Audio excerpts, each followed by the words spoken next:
तो एक भाई साहब ने आग्रह किया कि ध्यान के बारे में शुरू से कुछ बोलिए। वैसे मेरे चैनल पर ध्यान के बहुत सारे वीडियोस हैं। ये 20 से ज़्यादा तो लाइव हैं गाइडेड मेडिटेशन के, और उसके अलावा भी कुछ और हैं। लेकिन ठीक है, फिर से कुछ नए नए एंगल से कोशिश करते हैं। तो ये जीसस कहते हैं ना, अपने फॉलोअर्स को जीसस कहते हैं कि भाई स्वर्ग के दरवाजे तुम्हारे लिए तब खुलेंगे जब आप एकदम बच्चों जैसे हो जाएं, एकदम बच्चों जैसे। तो वो ध्यान की क्वालिटी है जो बचपन में हम सबके पास थी और बाद में खो गई। तो बच्चे को देखो आप, 1.5 साल का, 2 साल का, 2.5 साल का,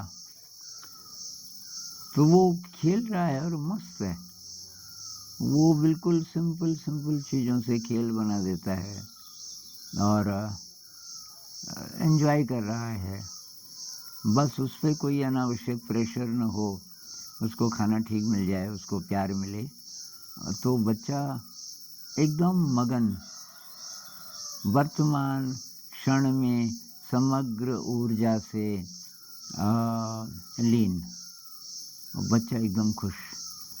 तो बच्चे के दिमाग में कहीं से भी ये बात नहीं है कि तू जैसा है कंप्लीट नहीं है, तुझे कुछ और बनना है। और ये बात शुरू होती है शायद जब वो स्कूल भेजना हम शुरू करते हैं। अब आजकल तो 3 ही साल के बच्चे को भी भेज देते हैं। अब उसको किताबें दे देते हैं, तुझे पढ़ाई करनी है, तुझे कुछ बनना है।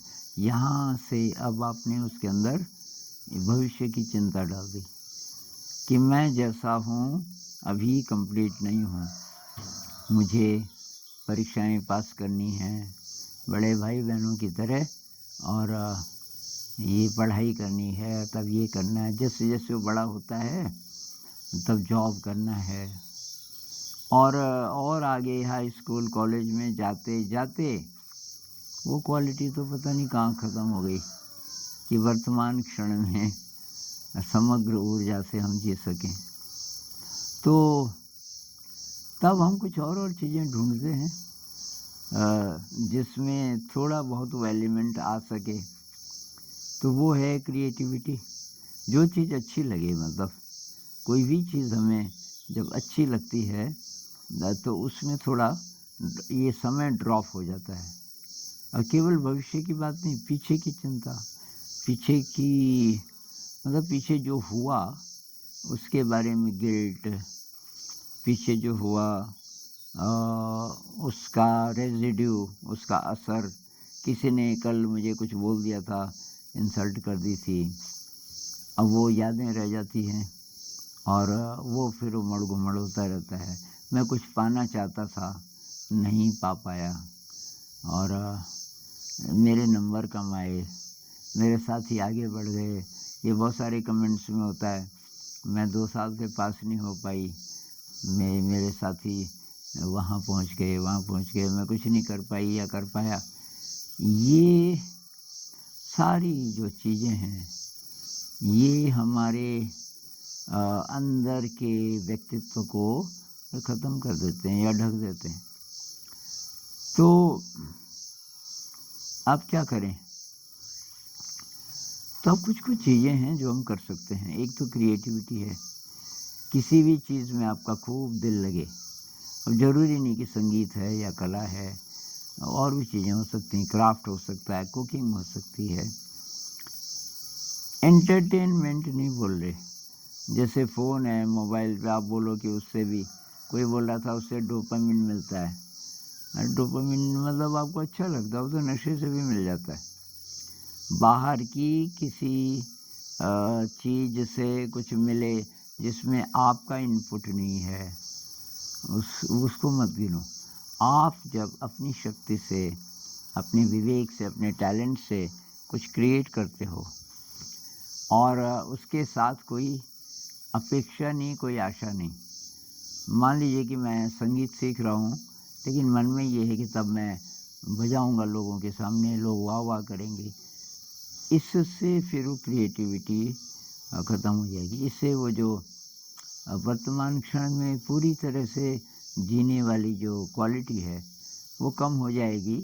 अगर मैं कला को भी दुनिया के लिए सीख रहा हूँ, तो ये एक बात है क्रिएटिविटी, जो चीज़ अच्छी लगे, पैशन पैशन मैं बोलता हूँ ना, फाइंड योर पैशन। क्या चीज़ आपको अच्छी लगती है उसको फॉलो करो, और वो जो पैशन है बस आपके लिए है, ये नहीं कि इसको करके या तब किसी को खुश करना है या इससे जॉब मिलेगी या ये मिलेगा, नहीं। अब दूसरे एंगल से देखें तो ये कैसे हो जाता है कि हम ये पास्ट में और फ्यूचर में जीने लगते हैं और बहुत परेशान रहते हैं। हमारे अंदर वो क्या चीज़ है जो हमसे बिना पूछे हमें इधर उधर ले जाती है, पास्ट की तरफ, फ्यूचर की तरफ? तो वो मन है। फाइनली बात आती है मन। हम अपने मन को थोड़ा नियंत्रण कर सकें तो बात बन सकती है।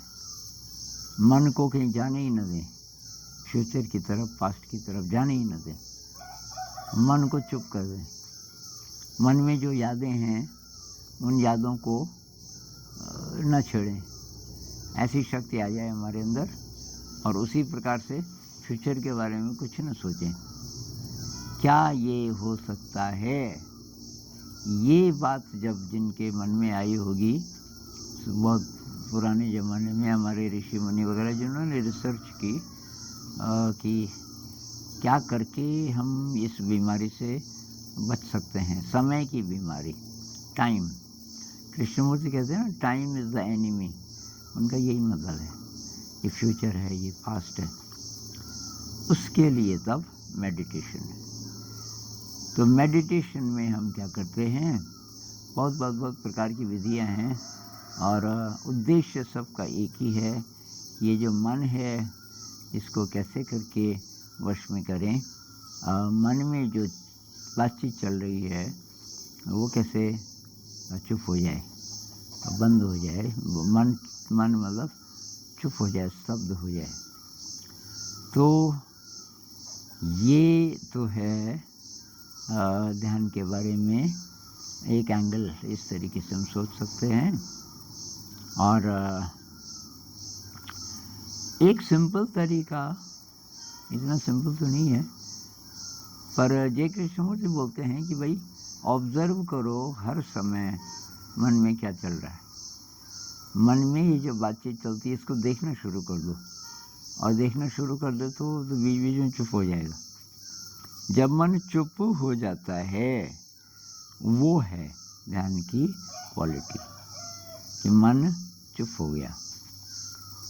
तो मन को चुप करने के लिए या डिस्ट्रैक्ट करने के लिए लोग क्या क्या करते हैं, ये नशा भी तभी लेते हैं कि भाई मन जिस तरीके से सोच रहा है, ओवर थिंकिंग कर रहा है। बहुत लोग बोलते हैं ओवर थिंकिंग, तो उसमें है कि हम देख नहीं पा रहे विचारों को, चुप नहीं कर पा रहे। तो चुप नहीं कर पा रहे, तो तब बुद्ध ने इस पे बहुत रिसर्च की। उन्होंने कहा सीधे मन को देख के और मन चुप हो जाए, उसके लिए बहुत शक्ति चाहिए, और जिसको चित्तानुपस्सना बोलते हैं, लेकिन वो बहुत मुश्किल है। तो बुद्ध कहते हैं भाई सांस से शुरू करो। आपकी सांस चल रही है, उसको महसूस करना शुरू कर दो लगातार। ये सांस अंदर गई, ये सांस बाहर गई, सांस अंदर गई, ये सांस फिर बाहर गई। इसको तो महसूस कोई भी कर सकता है। तो इसी को आनापानसति कहते हैं। बुद्ध ने जो ध्यान सिखाया, जिसको विपस्सना बोलते हैं, उसकी शुरुआत ये है, आनापानसति।